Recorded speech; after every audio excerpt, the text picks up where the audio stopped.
But countries like Portugal are at 90%, and I think we have to start seriously thinking about, are we really going to change all our lifestyle for the next few years because there are 5 million people that are choosing not to get vaccinated? So do you, and I know this is a bit outside because this is to do with the politics really, Tim, but do you start to think, look, the best way to deal with this, because the main concern is about Omicron among the unvaccinated, the best way to deal with it is to start to lock down the unvaccinated? I wouldn't go as far as saying locking them up, but locking down. You know what I mean by that? Yes, locking down or locking up.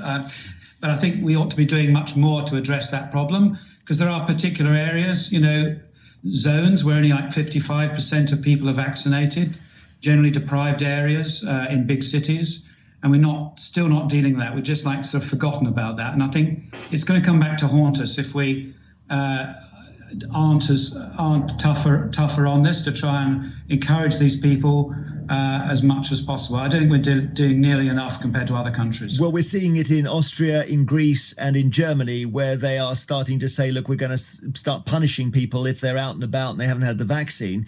But of course, there's massive resistance to the idea of, let's say you're walking in the park and the police stop you and they ask you to prove you've had the vaccine. And if you can't prove it, you're fined. Can you imagine that coming in here?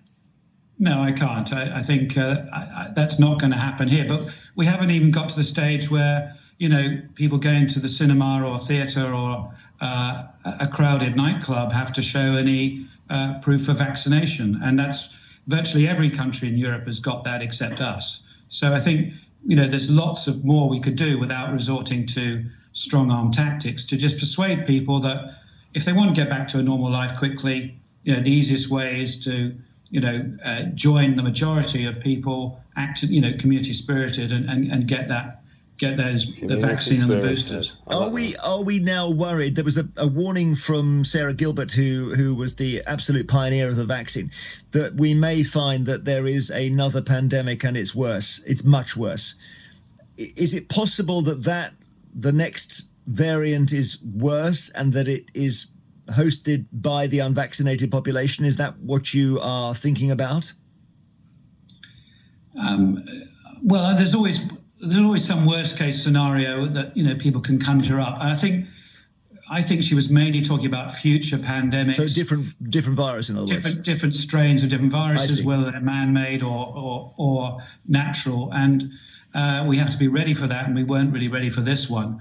But I think having large pools of unvaccinated people in this country is going to be a place where variants will form, and it's still possible what we think came from South Africa could have come from someone in this country, because we have very high rates of COVID still compared to most countries. Still getting 80,000 cases of Delta a day, which we've had these high rates for months and months now. 1 in 60 people are infected, and that means that you are increasing the rates of further mutations and other problems. One of them as well, right? I think it's not just one single approach. I think we just need to take the whole thing a little bit more seriously and try and get levels much lower than they are. Thank you so much for your expertise. Really, really interesting. Professor Tim Spector, who does genetic epidemiology at King's College London and also runs the really, really popular, if I can use that word, Zoe COVID Symptoms app, where you put in your symptoms and they track you and they try and get data. And that's really interesting, isn't it, what he was saying about Omicron.